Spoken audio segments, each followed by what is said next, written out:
training day again, isn't it, honey? He just called and canceled the entire order. What is going on? You gotta try. Do it for your babies. There's no way. We all have these days, right? It's not just me.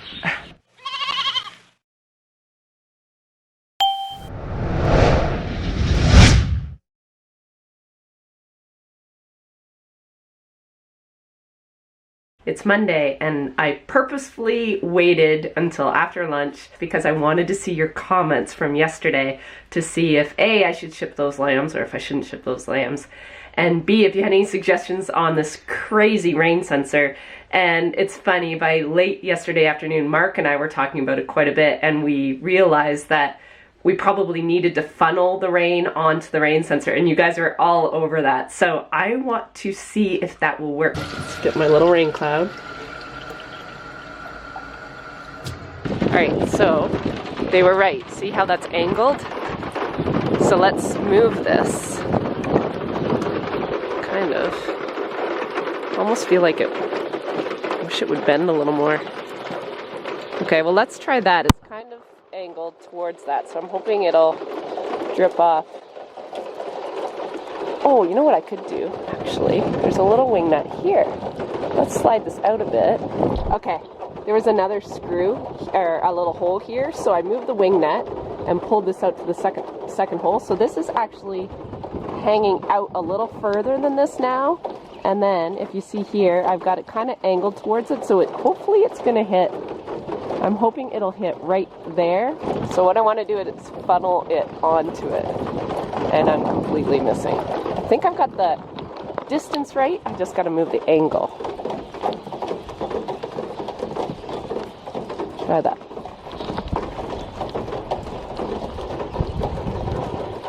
Oh, look at that.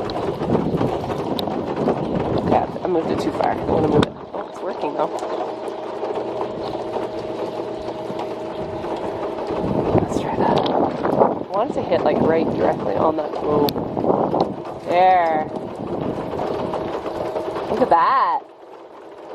I'm not even doing it that much, which means I think we might have had it.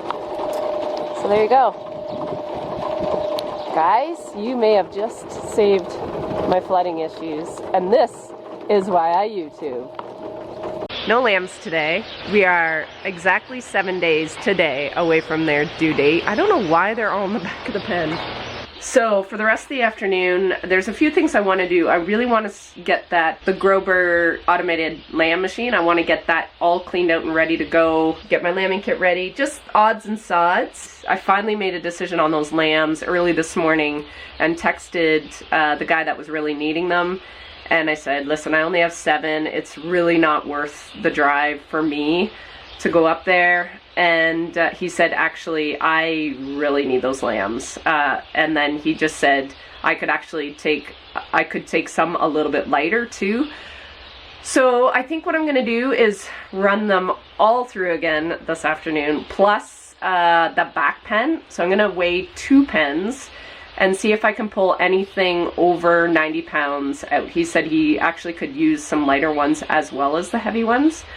So that would actually fill my trailer and make it a little more worth my time, and also spread out some risk, because I just don't know what this live auction market's going to be this week. So, and after that, I don't have any ready for a while, and then that'll get me through that first chunk of lambing when it's quite a bit stressful. So it just takes that right off the shelf for me to worry about. Well, that's quite a change from yesterday. Just putting the market weight down to 90 pounds gave me 39 lambs versus the 7 I had yesterday. So they look pretty good. So there's a mixture of rams and ewes, but for the most part they were ram lambs. And I will ship those Wednesday when I am out of quarantine.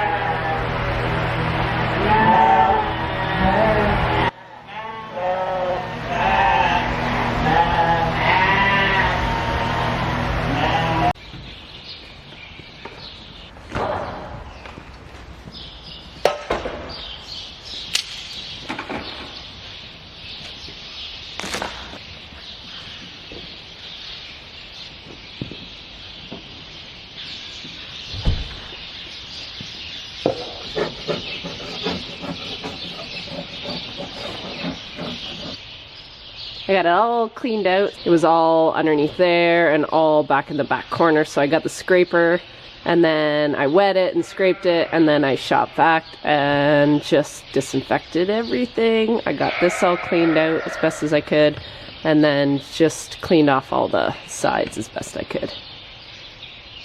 So it is good to go. One job off the list. Morning, it's Tuesday and we're 6 days from lambs, hopefully. I decided to wear my lambing toque today. Concerned about that. What was that about? So yesterday I weighed those lambs and I talked briefly about it, but I just wanted to talk a little bit more about how we came to the decision to ship. I'm feeling much better about the decision this morning just because I just have I haven't seen any reports from the open market this week yet, but it should be coming out any minute. The first sale was yesterday, and just on Twitter it looked like heavy lamb sales were impacted the most. So kind of glad that I made this decision. The Easter market in Ontario is just, unfortunately, I just don't think we're going to have one, and I have to make some pretty big decisions between now and May as to what to do with these lambs. So I'm just going to take it day by day. This is why I lamb all year long. I don't put all my eggs in one basket, and this decision was really just spreading our risk. And with farming, you really do have to make a lot of emotional, financial, and just business decisions on the fly sometimes. And you have to listen to your gut, but you also have to just sometimes you have to take the sure thing and not risk it in a time when you really don't have that option to be so fussy. So we're gonna go see if we have babies. Everybody looks lazy. Hi, Ruby. Long time no see. You want scratches?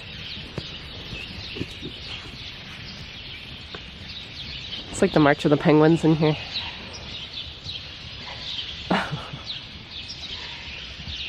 So the reason I always check down here first is this typically is where they want to lamb. They usually want to lamb the farthest away from the traffic and the action. Ewes, like a lot of other animals, like to nest, Kinsey, out. And they like to find their little place kind of away from everybody else and me, and they just want a nice, quiet, safe place. So they typically lamb in this area, and then I usually have to carry lambs from there all the way to there. So a lot of people ask me, why don't I just start setting up the lambing pens here? It makes more sense logistically wise. The reason I don't is because this group will be lambing over a month. So I always want to have the oldest ones on the end because I'll probably wean them first. So they're the closest to the handling system. If I didn't do that, I'd have to move all the mums and babies that don't need to be moved. I'd have to move them out of the way to get the older lambs. So it just makes sense. It doesn't make sense now when you're lambing, but it makes sense later when I have to get them out. So that's why I start at that end and not at that end. But a really good question. Hi. They are not interested in my tutorial. So a little more fallout from this whole virus issue. I texted Rebecca this morning just to confirm next week's ultrasound. I have that whole group on the other side. So there's about 170 ewes and ewe lambs over there. Just to make sure she's still good to come. And she actually suffers from a bad chest. So she does not want to risk getting sick, so she has canceled. So now I have a text out to my vet Rex. I'm hoping that he can fill that spot. And if he can't, then I have a couple other contacts that I'm gonna ask a couple friends that get scanning done by someone else. I'm gonna see if I can use them. I'm just praying I find someone, so I'm a little bit more stressed out about how real this situation's getting and how it affects everybody. And I don't blame Rebecca at all. I would do the same thing. She's got to protect herself. She's got to protect her family. She's got really young grandkids. So just logistics, right? You just got to figure out what to do. The other thing I want to do is this whole group that I weaned before I went to New Zealand, I have to do the udder evaluation. So I'm going to try and do that first thing this morning before I feed them. I'm going to run them through, and just all I do is kind of palpate the udder. So I just kind of do a manual check of it. And if there's any lumps in the udder, hard lumps, any really deformed udders, because they've been dry for a good month now, or any teat canal, feels like a hard teat canal or damage, injury to that teat, they will get shipped, because what happens is they might be good ewes and have babies, but if they can't feed them, it costs me too much to raise those babies. So I like a ewe to be able to raise 2. And I mean, if she has more than 2, then that's not on her. It just means she has 2 teats. So I give her the opportunity to feed 2. If she only has 1 working teat, what happens to me, Murphy's Law, is those are the ones that always have 3 and 4. So then I'm taking off like 3 babies off, or 2 babies off a mom that should easily be able to feed 2. We got them all, not all of them, but half of them. The other half are still in the pen. But I did manage to pretty easily get them all into this handling area. So I'm going to show you I just throw them in here, and I go one by one in behind them and just do like an udder palpation, which just means I'm literally just doing a manual check. Hello, Popcorn. A lot of people want to say hi to you.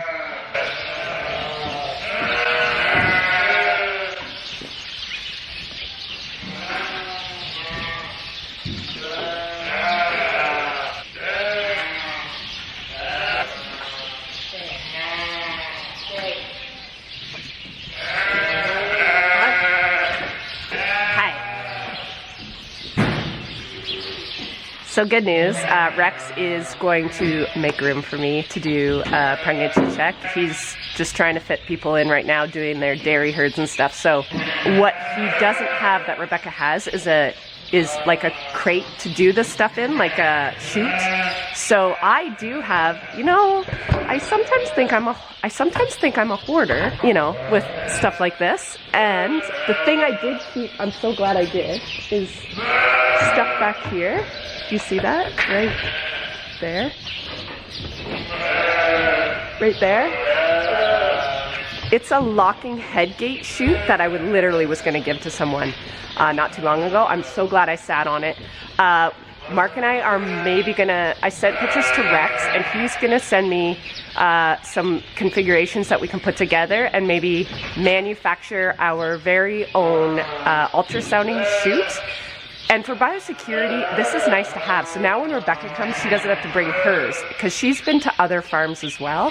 So just to keep, you know, I'm just super aware of all the holes and gaps in my system, especially with biosecurity. We have to be better at that. Sometimes there's opportunity in crappy stuff that happens, and if this means, you know, Mark isn't really busy right now, if I can get him and Jack to work on this, then, you know, that sets me up later for having a really more closed system. So kind of glad I had that conversation. Really thankful that Rex will come out, and he is also going to do a flock health check and also take some dimensions of this barn, and we can finally work on our ventilation, which was my 2020 wish list. So very happy I had that call. I'm kind of glad this all worked out, because I'm the kind of person that, unless I'm forced to do something, I just keep putting it off. So this has all worked out for the best.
training day again, isn't it, honey?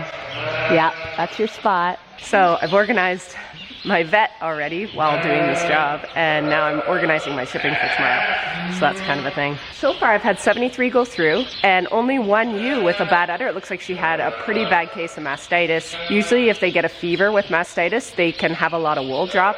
And when it's kind of like an entire shed, then you know it was a pretty big challenge. So I've had my eye on her for a while, so that was not a shock. I did find one with a bad udder. I think it's this one. There's a little spot there. So it's just really lumpy. Really lumpy. That's a sore of some sort. So yeah, that's a great big lump right there. And this side's fine, but this is compromised. So yep, it's healed, but it needs to go. It's really, really hard to show this stuff when you're upside down. Head rush. There you go. We're done, and there was only 3 with bad udders, questionable udders, I believe. So I do have them marked. Another new update that just came in is the open market for my weight category did in fact drop again yesterday at the first Ontario auction that there was. So this is it's just a scary indication that I don't like the way it's going. So I'm just trying to keep calm, but I'm really glad I made the decision to ship. Now it's getting real. The guy that wanted my lambs yesterday, and we literally just finished texting an hour ago about delivery, like I was gonna take them today. He just called and canceled the entire order. So now I'm like, this is getting real. This is crappy. What is going on? What is going on? Oh my God. What? Oh no. No, no, no, no, no, no. They got this lodged in behind and everything's flooded. Literally flooded. Oh, it's not too bad. I think most of it went in the alley because the litter's deep enough. Well, I guess I know what I'm doing today. Darn it. I literally just felt sorry for myself for the whole entire lunch. I'm so upset about this market. And then I walked over to this barn. I'm like, nope, I gotta stop feeling sorry for myself. Let's just turn this stuff around. And then this happened. Oh my goodness. There is literally always something. That's a lot of water. Basically from that second post there all the way down. So I'll just open the door here and scrape all the water I can out. But what a gong show.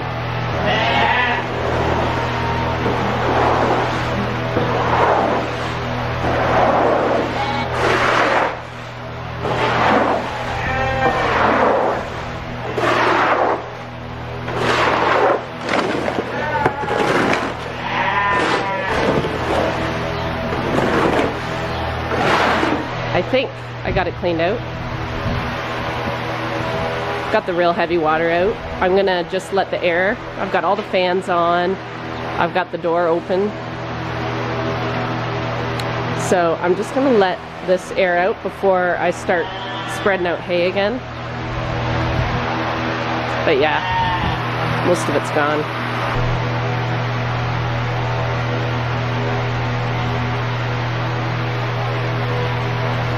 The barn is all dried up pretty much. That's the one good thing about this barn, it dries up nice. So I got the hay kind of spread out and they're just enjoying their lovely afternoon.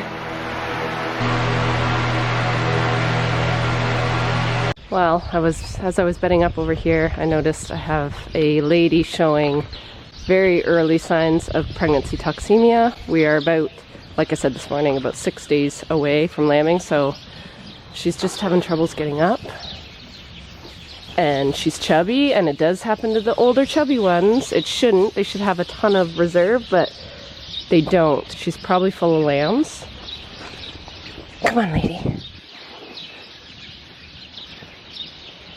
Okay. So I've been watching her try to get up for the last little bit. I'm gonna try one more time, and if I can't get her, then well, whether I get her or not, I'm gonna start treating her. Oh gosh. Nope. There's two things. She's a bit heavy, and I'm a bit weak in that one spot in my back. The way my day's going, I'm just gonna treat her, and hopefully she gets up on her own. Pregnancy toxemia you should try with prevention, which is feed. I did that, so that's obviously not working. So I'm going to give her some glycol orally, some calcium borogluconate, 23%. That goes sub-Q. This is orally, and some Metacam. That's our treatment. You can talk to your vet about what you guys would use. If this doesn't get her up in a couple days, I'm going to try and induce her and get those lambs out of her and try to save the ewe.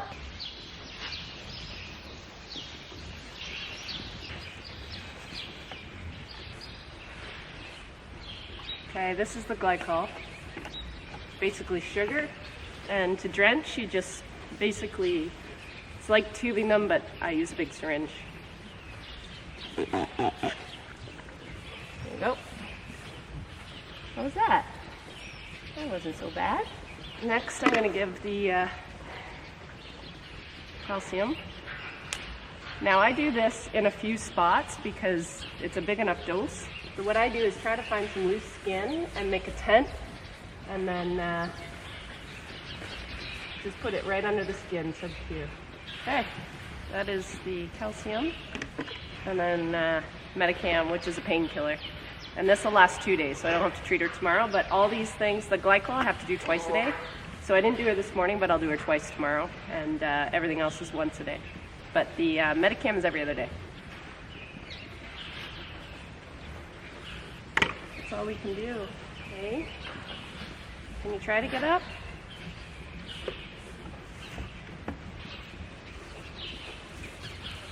Okay. You're not even trying. You're like, no. I'm trying to help you, lady. You gotta try. Do it for your babies. Ugh. Ugh. There's no way. Why you be like this? Okay.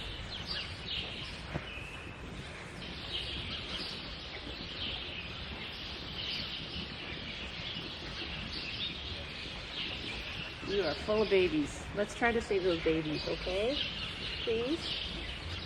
We all have these days, right? It's not just me.